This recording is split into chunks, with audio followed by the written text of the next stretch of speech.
Assalamualaikum warahmatullahi wabarakatuh. Nama saya Tri Oktavianto, Kepala Seksi Pengupahan Jaminan Sosial dan Keselamatan dan Kesehatan Kerja Dinas Ketenagakerjaan dan Transmigrasi Provinsi Bengkulu.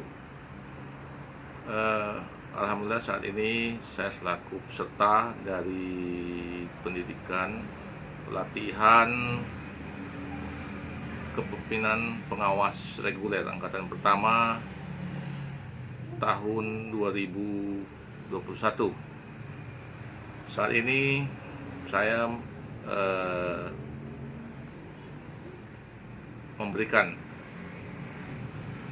mengulas dan mereview dari salah satu mata ajar dari Widya Iswara kita, Bapak Untung Putrajaya, terkait kepemimpinan. Ada beberapa teori kepemimpinan, dan sebelum kita masuk ke teori, kita harus pahami dulu apa itu pimpin, apa itu pemimpin, dan apa itu pimpinan, apa itu kepemimpinan. Untuk pimpin itu adalah bentuk kata kerja, apa yang akan kita kerjakan, dan pimpinan adalah orang yang bekerja,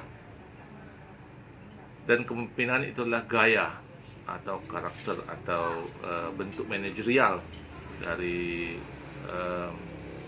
seorang pemimpin. Dari beberapa hal yang kita pahami bahwa adanya teori kepemimpinan itu dari teori kelebihan, teori sifat, teori karismatik, teori keturunan, ada juga teori bakat, ada juga teori sosial. Dari beberapa itu bisa kita pahami bahwa kita melihat sebagaimana besar potensi di diri kita terhadap teori kepemimpinan. Apakah kita masuk pada teori keturunan, apakah kita masuk pada teori karismatik, ataukah memang kita masuk di teori sifat, ataukah memang teori kelebihan. Hanya kita yang bisa memahami apa itu kepemimpinan pada diri kita.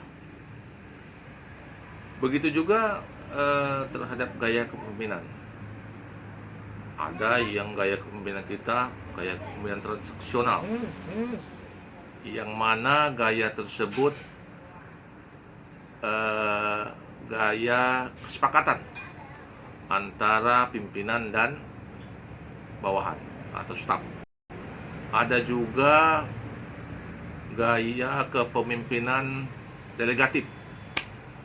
Kalau gaya kepemimpinan delegatif, maka salah satunya adalah memberikan tanggung jawab kepada rekan kerja atau bawahan dari kita.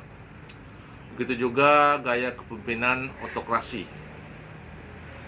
Gaya kepemimpinan otokrasi ini lebih cenderung gaya kepemimpinan yang otoriter atau lebih memaksa, atau dengan gaya kepemimpinan yang semuanya harus. Untuk itu ada juga gaya kepemimpinan birokrasi. Birokrasi akan membentuk kita menjadi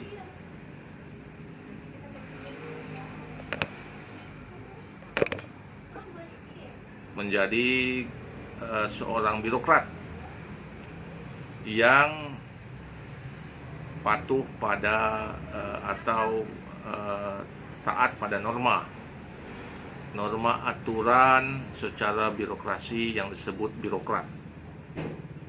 Jadi dia menyusun segalanya sesuai dengan norma apa yang ada. Dan gaya kepemimpinan partisipatif. Gaya kepemimpinan partisipatif itu gaya kepemimpinan yang lebih terbuka kepada semua, baik itu diberi masukan maupun diberi kritikan atau gaya kepemimpinan yang lebih demokratis kalau bahasa saat ini. Untuk itu saya melakukan introspeksi pada diri saya, seperti apa gaya kepemimpinan yang bisa kita perbuat. Saya lebih cenderung kepada gaya kepemimpinan partisipatif, karena kebetulan saya juga membidangi pengupahan, seksi saya ada juga jaminan sosial dan keselamatan dan kesehatan kerja. Dari ketiga hal ini kita bermitra pada pihak ketiga atau pihak lain, seperti di pengupahan itu kita selaku sekretariat Dewan Pengupahan yang menetapkan upah minimum provinsi dan upah minimum kabupaten Bengkulu Tengah, Kota Bengkulu, dan Kabupaten Bengkulu. Nah, dari situ selaku sekretariat Dewan Pengupahan maka kita harus partisipatif kepada rekan kerja, yaitu para pelaksana, dan bagaimana juga kita memberikan alur kerja atau menyusun rencana kerja para Dewan Pengupahan dalam menetapkan upah minimum provinsi pada setiap tahunnya. Yang kedua, jaminan sosial. Kami di bidang di seksi pengupahan jaminan sosial dan keselamatan kerja. Jaminan sosial ini bermitra pada Badan Penyelenggara Jaminan Sosial Ketenagakerjaan dan Badan Penyelenggara Jaminan Sosial Kesehatan, atau yang lebih kenal yaitu BPJS Ketenagakerjaan atau BPJS Jam Sostek, dan BPJS Kesehatan atau yang dulu dikenal Askes. Mereka selaku mitra kerja kami yang melindungi para pekerja, mulai itu dari jaminan kesehatan bagi BPJS Kesehatan, jaminan hari tua, jaminan kecelakaan kerja, jaminan kematian, dan jaminan pensiun yang diselenggarakan oleh Badan Penyelenggara Jaminan Sosial BPJS Ketenagakerjaan. Dan yang ketiga, kita juga di seksi K3 Keselamatan dan Kesehatan Kerja. Di sini kita mengayomi banyak perusahaan untuk melakukan pengujian dan mengevaluasi alat-alat objek K3 yang beroperasi di perusahaan. Di sini kita juga bermitra pada perusahaan-perusahaan PJK3 atau yang lebih dikenal perusahaan jasa kesehatan dan keselamatan kerja. Mereka yang melakukan pengujian dan mereka melakukan inspeksi, maka kita selaku dinas melalui spesialis di pengawas ketenagakerjaan spesialis itu yang mengevaluasi hal-hal tersebut. Nah, dari hal-hal tersebut, uraian pekerjaan kami, hal yang paling tepat saat ini adalah gaya kepemimpinan yang paham akan hulu dan hilir pekerjaan. Apa hulunya? Ketika di awal tahun kita bagaimana kita menyusun, seperti teori sifat, apa yang bisa, seperti apa yang bisa kita angkat, dan partisipatif, seperti apa yang akan kita dengarkan masukan untuk kita ke pengembangan, karena kita memiliki regulasi yang cepat untuk berkembang, karena regulasi bentuknya itu selalu berubah-ubah dan ada yang terbaru, maka kita harus juga bergerak dengan cepat. Dan kita akan tertinggal dari adanya aturan-aturan yang baru untuk melaksanakan tugas. Untuk itu saya selaku peserta diklat pimpinan pengawas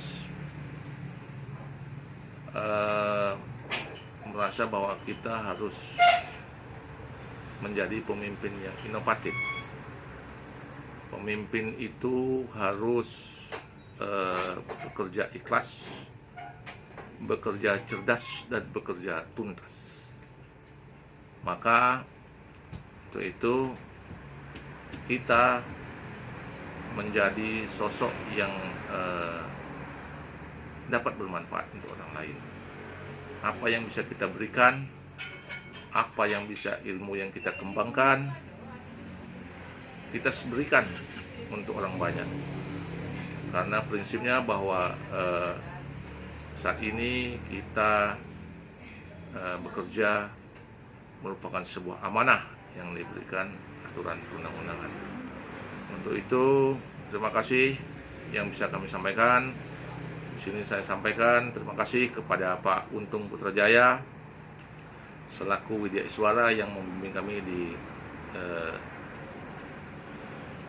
mata ajar wawasan kepemimpinan.